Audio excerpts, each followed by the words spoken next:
So the benefits of social media weighing against the costs by Landon Wagner. First, what is social media? Social media is a variety of websites and apps that allow people to share content, interact with others, and entertain themselves. Social media is very prevalent in our world today, and according to the demographics of social media, 7 in 10 Americans use it. And according to this graph, social media has drastically become more useful and more prevalent in today's world. And there are many pros and cons to social media. And Kelly Allen from Cambridge University states that there are mixed findings reporting social media, that there are many pros and cons, and an adolescent can experience a variety of positives and negatives. So many opinions addressing both beneficiaries and risks. A curious internet would reveal that all kids, there's all kinds of passionate arguments related to positives and negatives, but through further research, you'll find that there are scientifically backed arguments suggesting that there are many dangers from heavy use of social media, which leads me into my research question: do the benefits of social media justify the costs? So Emerald Insight Journals states that these are some of the main reasons why people use social media, and many of the pros, such as social interaction, and you can share content. So people who you don't see regularly, you can keep that relationship intact, and you can share what you like to do or what fun events you're at and things like that. You'll be able to pass time and relax and scroll through Instagram or Facebook and pass time, or entertain yourself by watching sports on your phone or through social media. And in the stimulus materials, Edward Kessler states that social media can also overcome ignorant stereotypes and combat prejudice, but it can be abused to promote prejudice, which leads us into our cons. Social media can contribute to violence, mental health issues, and cyberbullying.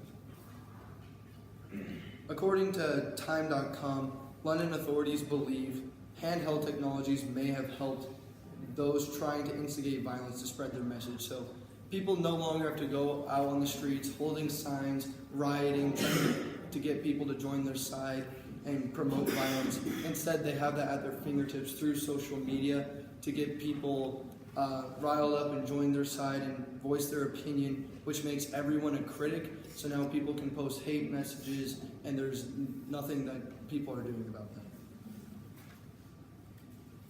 Social media also causes many mental health issues, such as anxiety, depression, loneliness, stress, and suicide.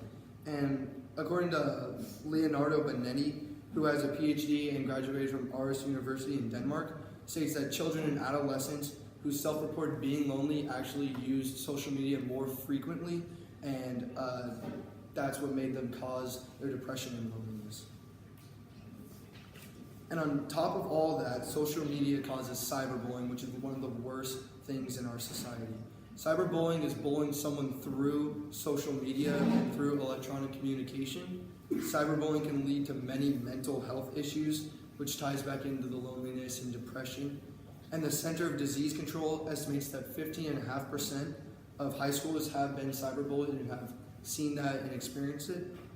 And Gennaro D'Amato graduated from University of Naples, Federico, and he states that cyberbullying is really problematic for adolescents who are sensitive and they don't respond effectively to people who are chatting mean things or hateful things to them.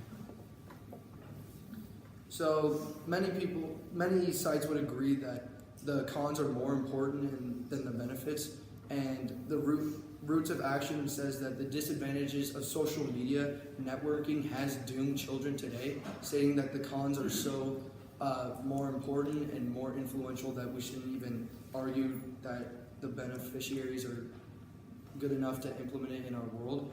And a survey from a high school student, a 10th grader in Seattle, he says that honestly, I sometimes truly wish that tools such as iPhones, laptops, and iPads and tablets hadn't been invented, because they are fun time killers, but they can turn into mini social control rooms, which is frankly awful. So some solutions to social media is that that you can be empathetic. So instead of trying to argue with someone and get mad at them and hate and promote hate crimes, you can listen to what their opinion is, and you can try to be kind and state what your own opinion is, and you have to acknowledge the issue. And different social media websites can take negative comments and remove them and take them offline. And these are some ideas from the Young Entrepreneur Council. And Claire Helston states that through stepping away from social media and assessing your addiction and developing healthy social media habits, you can find a more balanced life. So she is saying that stepping away from social media and maybe deleting some of your apps or getting apps to remove those, to limit your amount of time you're spending on social media, will help you find that balanced life. Which brings us into our conclusion. Social media is a very complicated subject, and there are many negative effects and positive effects from social media. So cutting back on screen time would definitely help with your addiction and those mental health issues, and to get away from cyberbullying. And overall, the risks of social media clearly define that social media should be limited in modern society, and the benefits do not outweigh the cost to justify its massive presence in our world today. Thank you. Thanks, Landon. I got a couple of questions. So when you started the whole project, you probably gathered a lot of evidence that you didn't end up using in your argument. Mm-hmm. Can you talk about some of that evidence you didn't use and why you didn't use it? I found a lot of evidence regarding both positive and negative effects, and there were some like we shouldn't use toys, there shouldn't be video games that people are using because that could also lead to violence, and even in the stimulus materials they were trying to say that video games and different toys could make you happier and make you want to be a better person. But I decided to leave that out because it could be kind of confusing and far-fetched for people who don't really understand video games, and I'm just trying to focus more on social media. Okay, good. And then what advice would you have for other researchers if they were going to write about the costs versus benefits of social media?